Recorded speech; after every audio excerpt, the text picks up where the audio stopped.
What up? What's going on, ladies and gentlemen? It's your boy Jess. Welcome back to another Madden 22 video. Hopefully you guys are doing fantastic. First and foremost, man, we are live streaming right now on Twitch. So after this video, if you guys want to come through, come hang out. Link is in the description, twitch.tv/Mr. Golden Sports, if you guys want to come hang out and be playing some online head-to-head. So if you would like to join the live stream, please do. So today's video, we're going to go on ahead and talk about the best pass rushing abilities, how this setup has really took my defense to the complete next level. Coming from current gen to next gen so late in the year, I was really behind the curve, behind the meta, behind what everybody else found to be effective for them. I'm coming from current gen where defense is so much faster. Escape artist was not really a thing at all, due to the fact that I could spy someone with 91 speed, and if you have escape artist, that 91 speed guy would be able to keep up because defense is just so much quicker. Here, escape artist is the most overpowered thing in the world, so it doesn't matter how fast your defense is.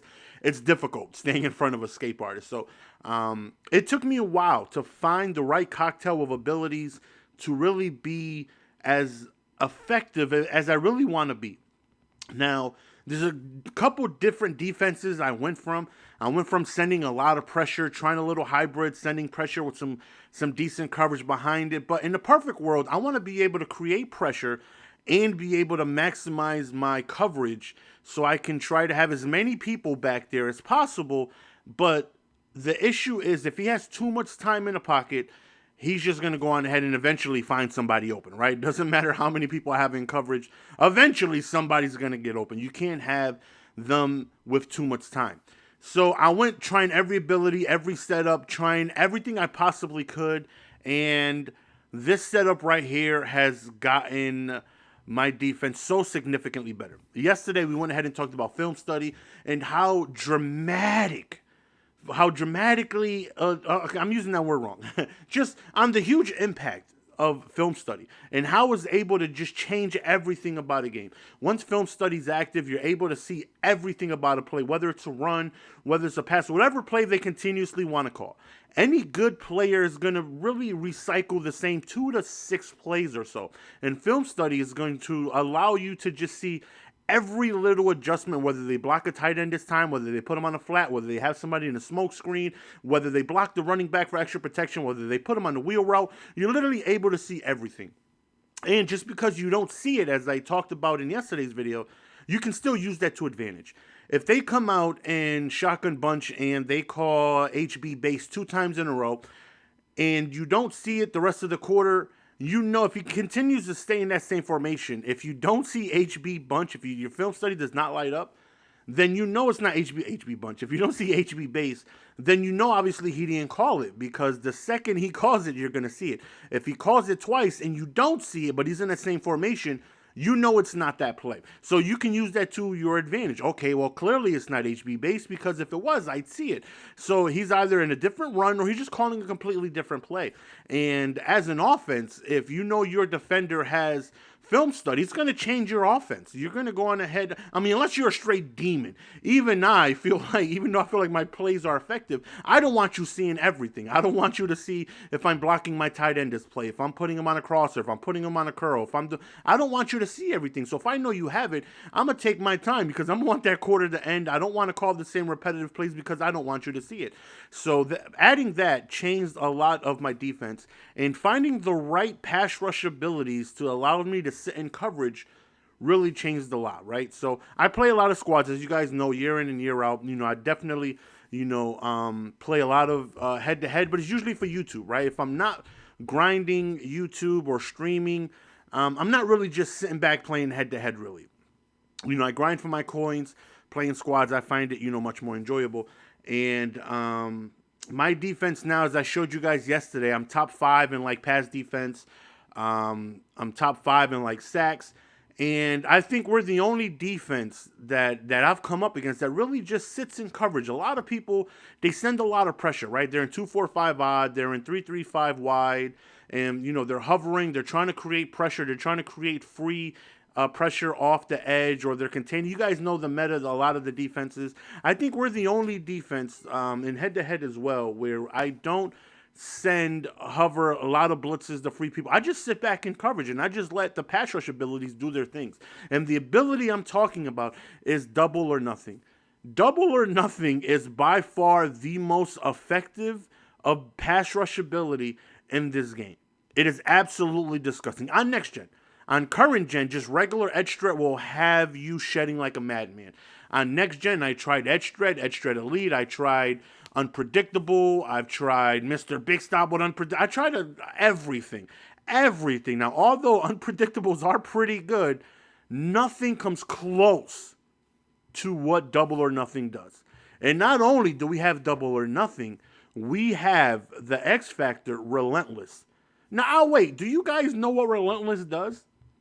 I've never seen anybody with Relentless, and Relentless is such a great X Factor, and if utilized correctly, it is absolutely dominant.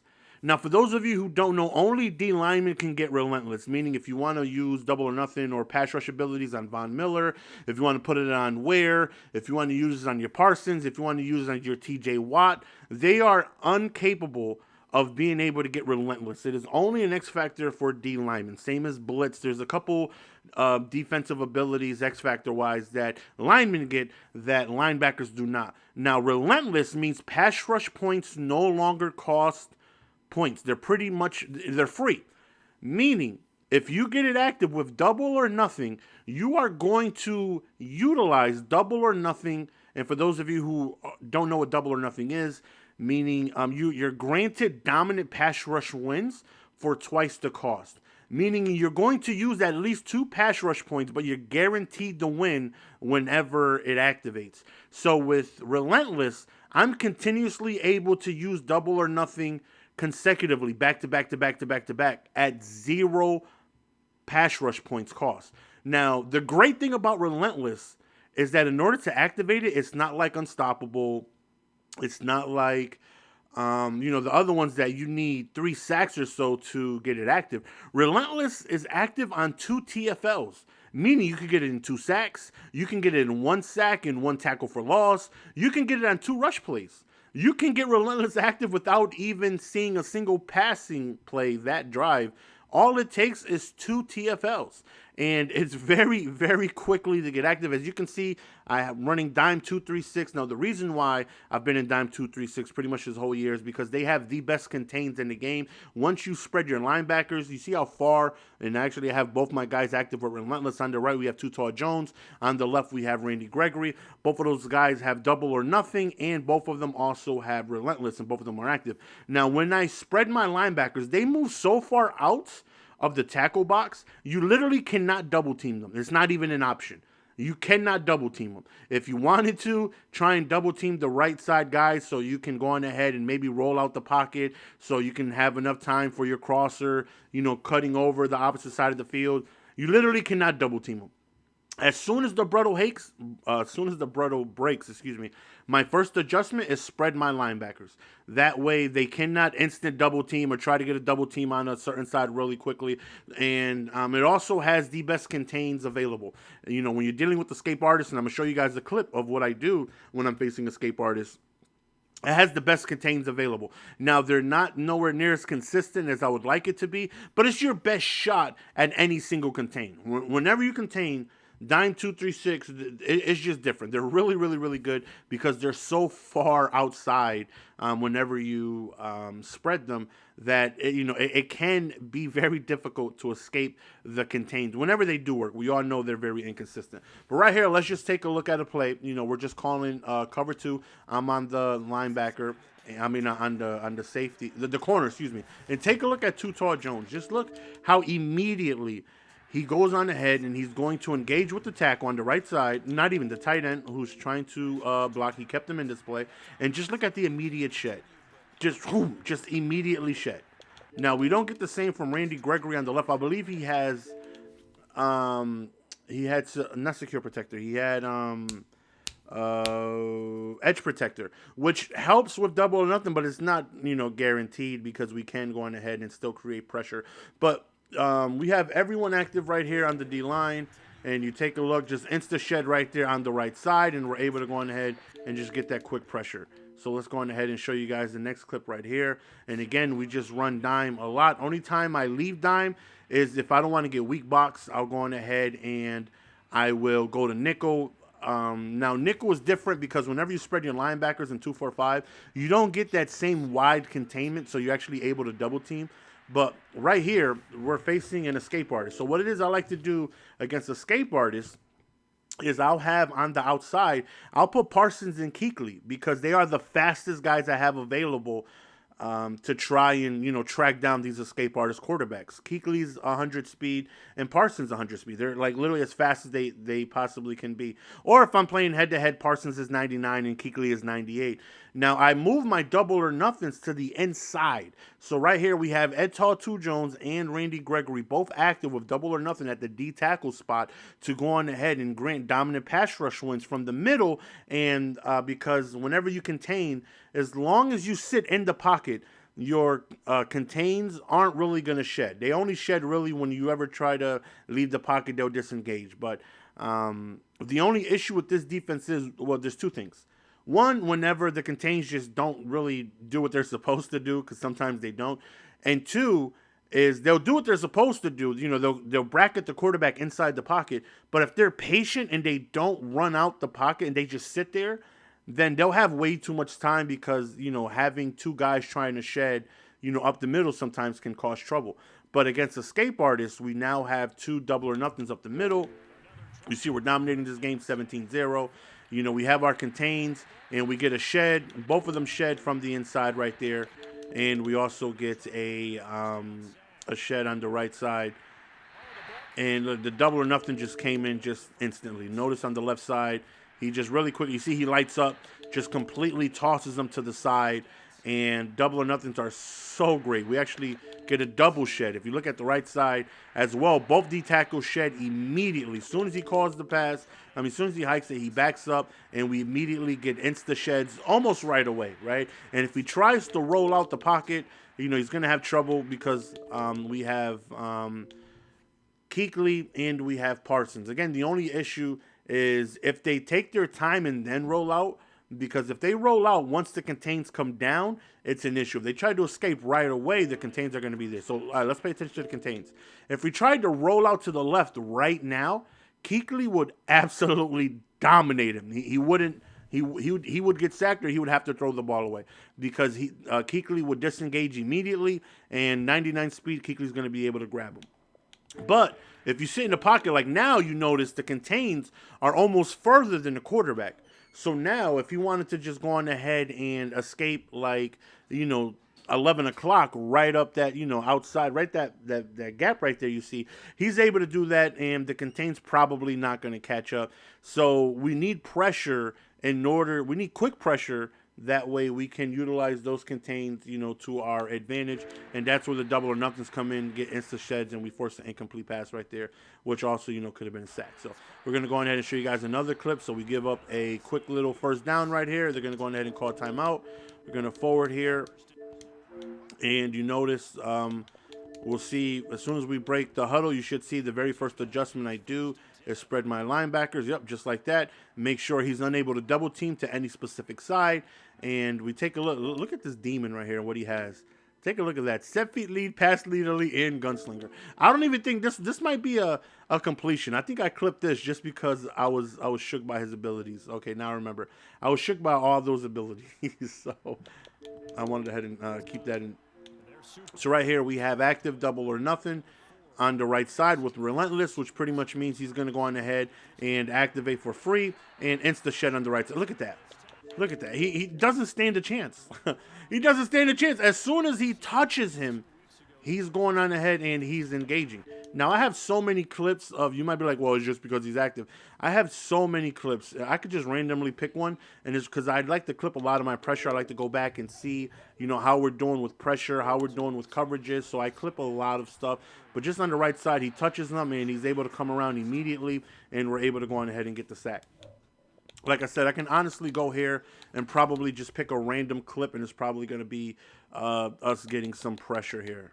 179 clips. I clip my stuff on Mortal Kombat too because I'll be watching fights like that because I'm weird. I like rewatching fights.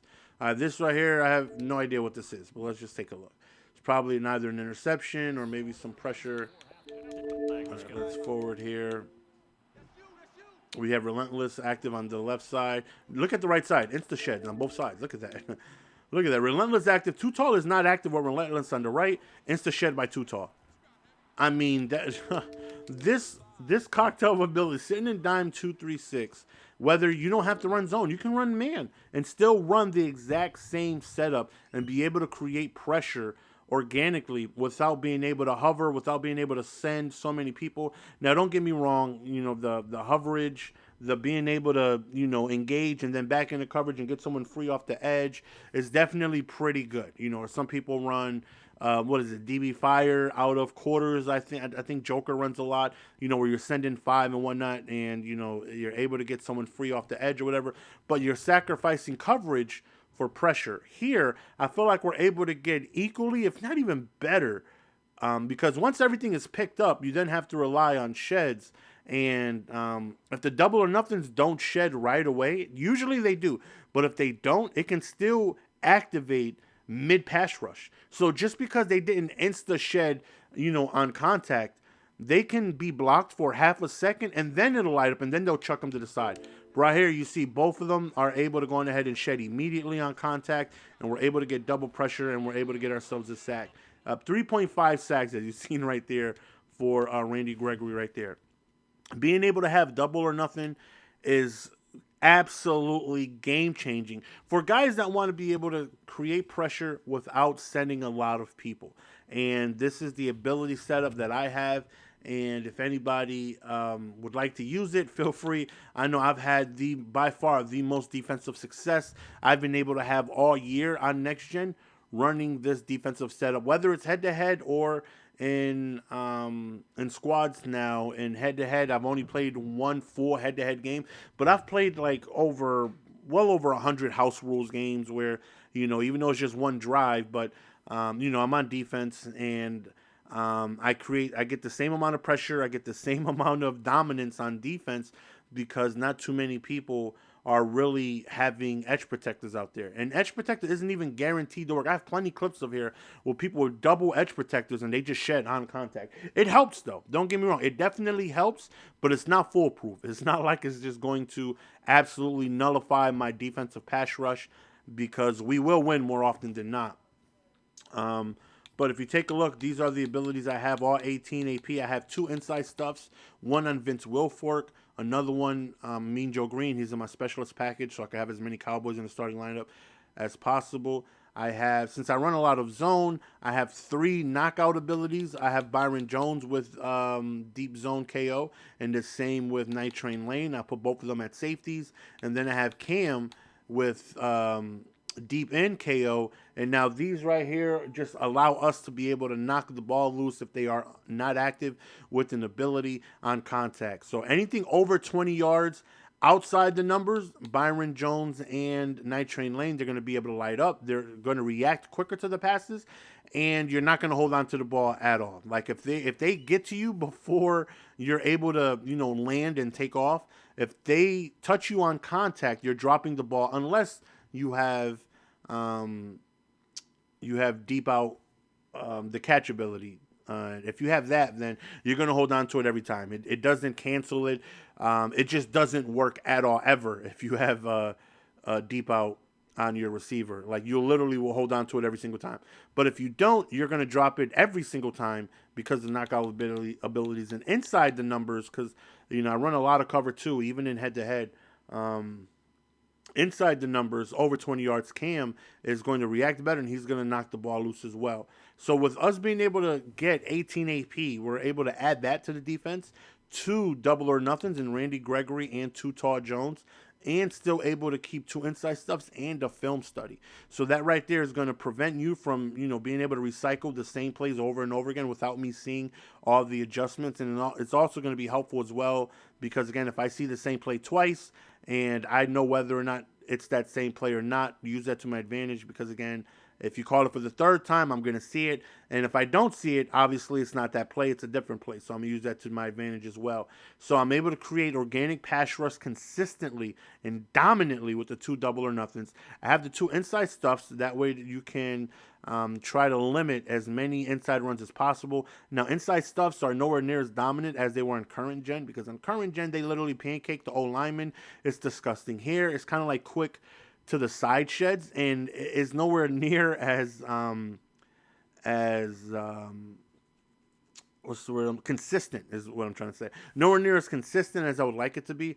It's probably like a 35-40% chance of a shed, honestly. But it's better than nothing. Better than not having it at all, you know. So I keep Wilfork and I'm just drawing a lot of blanks. Mean Joe Green. I keep both these guys active right here. That way we have two inside stuffs. And the knockouts and the film study and the double or nothings. Now, I got Too Tall Jones not too long ago, honestly, right? We could take a look at his stats. Now, at first, I had a lot of trouble, just defending anything. It took me about 3 weeks to, find the defense I'm running now. And, we take a look at... Okay, let's take a look at Randy Gregory. I've had him for a while, right? Now, a lot of this is on current gen as well, these stats. But you take a look, over 1,000 games played, 10,000 downs played, and he has almost 300 sacks on 10,000 snaps. So we're going to go ahead and we're going to take a look at Too Tall Jones. Now, I've had Too Tall since release. He's been my double or nothing guy from the outside, and he's just been an absolute monster, man. So he has 2,000 downs played. So about, 20%? Well, less than 20%. Probably 18, 19% or 17% or so of the amount of snaps that Randy Gregory has. But we take a look. He's almost at 100 sacks. That's insane. This Too Tall Jones, now mind you, because Randy Gregory wasn't always my double or nothing pass rusher on the left. I tried Ware, I tried Davenport, but Randy Gregory is by far the most consistent on that side. And Too Tall Jones has just been an absolute monster since the day I got him. Almost 100 sacks, 100 TFLs, 111 solo tackles. The guy's an absolute animal. Double or nothing is so dominant, and we rarely come up against it. I don't know whether, I just think most people are into creating pressure by blitzing heavy. And this is just an alternative to let you know you can definitely create quick pressure without hovering, without sending a lot of people. You can maximize your coverage behind you and be able to get very, very good pressure with these double or nothings. Hopefully you guys enjoyed, man. Let me know in the comment section if it's something you're going to try out. And, come back. I'd love to know, the results you're having with it, because this setup that I've been using with the inside stuffs, double or nothings, the knockouts, and the film study has completely took our defense to the next level. The highest win streak that I know of, I've talked to the number one guy, Froze You Up. I think he said he had the highest at 77. Now, we're at a 50-game win streak, and this is all due to the defense. We don't blitz. We don't send, try to free people up. We just rely on our coverage, and we rely a lot on us being able to get pressure while having maximum guys in coverage. And we're able to do that consistently with the double or nothings. They're absolutely dominant. And I don't want you to think it's just something that's not going to work in head-to-head. I've used it in, like I said, hundreds of house rules, and people try to move the ball, and those double or nothings just be gobbling people up, and they have trouble. They have trouble moving the ball because they're damn near insta-shedding, and when they do, we have 98 speed Too Tall Jones in head-to-head, and Randy Gregory's like 96, because I use I don't use any DB strat cards or anything like that. The two strat cards I use are Bull Rush and I don't know the name of the other one with the +1 speed. I'll show you guys right now. These are the two strategy cards that I use on defense, outside and in. So outside and in, I wish you could upgrade it, but it's going to give plus finesse move, block shed, and impact block to all DNs and outside linebackers. and it's going to get +1 speed and tackle. So I'm making Ed Tutaw Jones and Randy Gregory, Parsons, and DeMarcus Ware. I'm making all those guys 1 speed faster, +3 finesse move, block shed, impact block, and tackle. And then the other one I have is Bull Rush. Now this right here is going to help your D tackles, D ends, and outside linebackers. This doesn't have a +1 speed, but you're able to upgrade it, and you're able to get plus power move, block shed, impact block, play rec, and strength. So I'm able to add like +2 to 3 strength, +3 or 4 power move, +3 or 4 block shed, more impact block, more play rec. And with these 2 strat cards, I've just noticed my pass rush have just went absolutely berserk since I've had these 2. Like I even got rid of my speed strat cards on the cornerbacks because everyone is already so fast. All the guys I have are 97, 96, 97 speed. So I don't care if you guys have 100 speed. Like, you're not really going to outrun me. I'm not playing man-to-man or anything like that. So you're just not going to outrun me. You know, I don't got to worry about that. What I do need to worry is getting pressure and getting pressure quick. And these 2 strat cards definitely help with being able to, you know, just boost up so many of your pass rushing attributes. It's your boy Jess. We're going to go on to be signing out, man. Appreciate the love and support as always. Until next time, peace.